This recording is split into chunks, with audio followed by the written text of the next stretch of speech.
Before being executed for spying on the British, Nathan Hale stood on the gallows and said, "I only regret that I have but one life to lose for my country."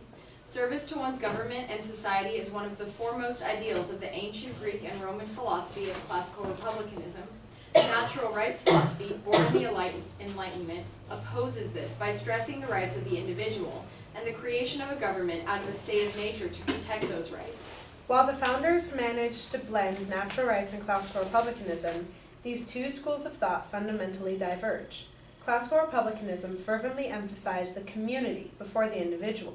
Zappos CEO Tony Heisch exemplified this ideal by moving his company's headquarters to downtown Las Vegas, Nevada, in an attempt to make it more community-minded city. In contrast, natural rights philosophy stresses individual liberties more than duty to government. Thomas Hobbes' theory of a social contract formed to protect individuals from the state of war of every man against every man differs from the classical republican ideal of societies formed for a better community life. The classical republican ideal of civic virtue and sacrifice for the common good reflected in John F. Kennedy's 1961 inaugural address. Ask not what your country can do for you. Ask what you can do for your country. Contrast John Locke's natural rights ideal that individuals give up certain rights to form a government to protect their own personal rights. Classical republicanism and natural rights can be bridged through Alexis de Tocqueville's theory of enlightened self-interest, in which one sacrifices a portion of their time and property to the welfare of the state when it will benefit them in return. However, the two should not be reconciled because the constant shift of balance towards one or the other protects the rights of individuals while still ensuring the safety of the general public. The differences between them serve as fundamental checks on our government, which would disappear with reconciliation. Full-body scanners and airport security support the classical republican ideal of public safety above individual rights, such as the protection against unlawful search and seizure in the Fourth Amendment. In the interest of securing the individual right in the Second Amendment over the common good, a new bill was proposed in the Nevada State Legislature allowing persons to have a concealed weapon inside schools under certain circumstances. This balances a sliding scale between the extremes in philosophy, and the perpetual debate between the two allows our government to adapt to shifting social values. Safety of the general public assurance to form a more perfect union are outlined as the essential purposes of government in the preamble of the Constitution.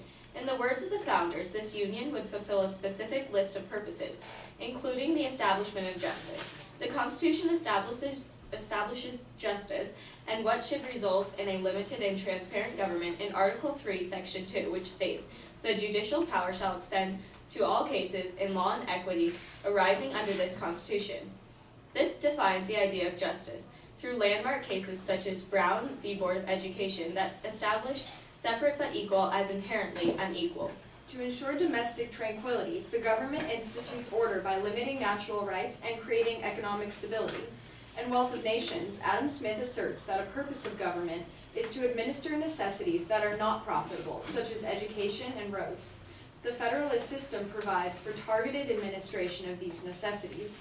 Government must also provide for the common defense and promote the general welfare, which the founders ensured with Article 1, Section 8, that gives Congress the ability of organizing, arming, and disciplining the militia. The armed forces serve to defend the country from foreign invasion, while assuring domestic peace and the welfare of all citizens. The final and overarching principle of the preamble, to secure the blessings of liberty, asserts the purpose of government to protect natural rights, an idea guaranteed by the Bill of Rights, predominantly the First Amendment. Brandenburg v. Ohio determined that free speech can be limited only when it is likely to incite imminent lawless action. According to Brutus 9, the design of civil government is to protect the rights and promote the happiness of the people. This assertion mirrors the political philosophy of natural rights. The government serves the people. However, before the government can serve the people must serve it. According to the civil rights activist Barbara Jordan, a nation is formed by the willingness of each of us to share in the responsibility for upholding the common good. The purposes of government can only be obtained through the consent of the governed and the active participation and contribution of all citizens. Thank you. 2:05 plus whatever time I missed. Sorry. Sorry about that. How does the armed forces assure domestic peace and the welfare of all citizens? Well, the armed services can protect our country from foreign invasion, so protecting the, all individuals from, other people coming in and possibly, possibly threatening the lives or safety of individuals, but also they can protect against, internal revolutions or issues that could, again, threaten the common good. The National Guard and the State Guards are actually great examples of forces, part of the military that actually don't fight overseas. At least State Guards definitely do not. They instead help out with internal affairs, fires, things like those issues that need more support above and beyond the normal police and REMSA and firefighters.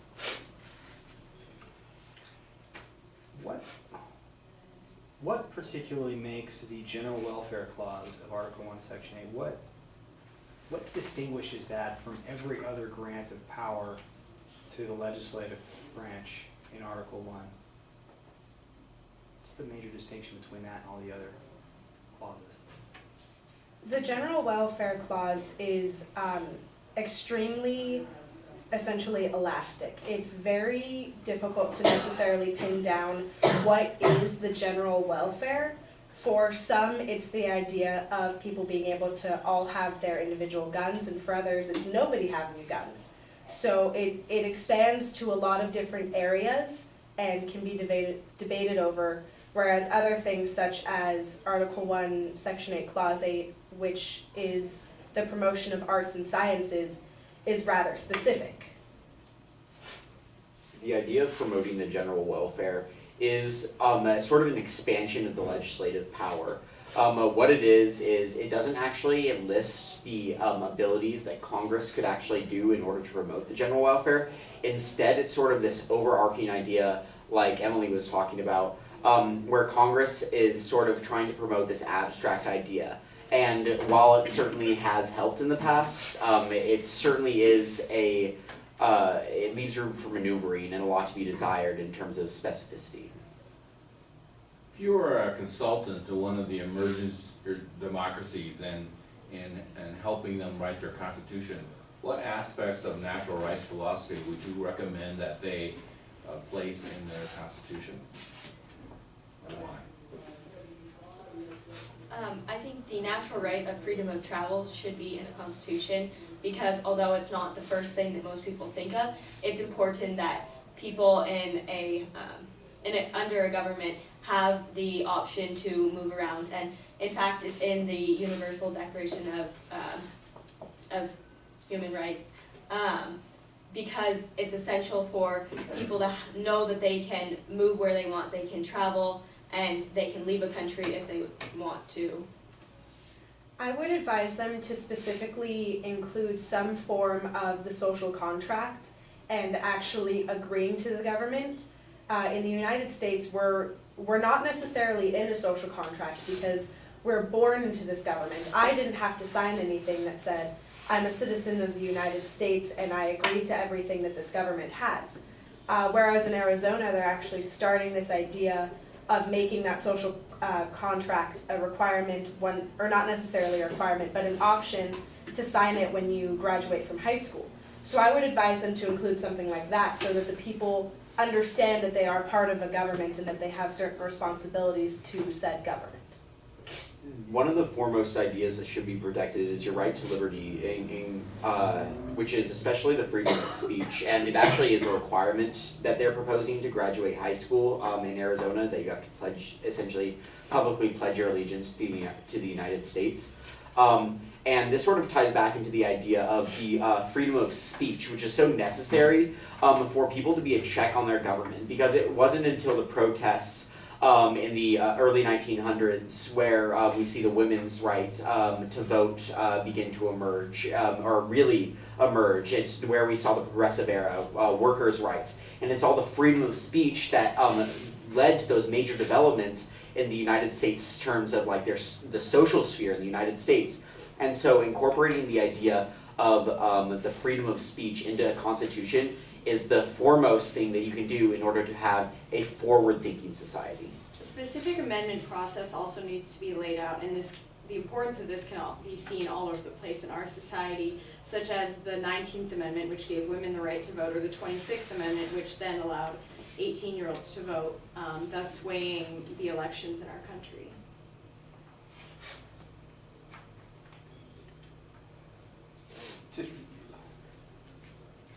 What impact does the social contract, or should the social contract have on the right of individuals to enter into their own private contracts?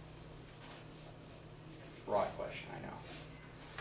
The social contract is, as John Locke says, in order to protect man from a state of war against every other man. And essentially allowing them to form contracts with one another allows them to also enter into a state of society that allows not only agreements with you and the government, but agreements with your common man in order to be able to create a society that isn't at war with each other. Whereas we have legally binding contracts that say that if I violate someone else's rights by denying them a certain form of payment or something, that they have legal recourse for that, and that protects from rash actions and things like that in reaction. There needs to be equal agreement on both ends. For example, the Magna Carta was basically forced upon King John at Sword Point. So because of that, he ignored it afterwards. So in agreements today, there needs to be the free atmosphere, I suppose, in which both sides won't be reluctant or forced to agree. As Michael Time? touched on, the social contract is this idea that an individual gives up certain rights for the government to then protect other rights. It's reciprocal. In more personal social contracts, such as marriage, essentially, it's the same idea that both parties give up certain things to then protect each other. And the contract itself is very crucial, especially in instances of divorce, since Reno is the divorce capital. The contract comes in handy where each party is now protected, especially when they break said contract.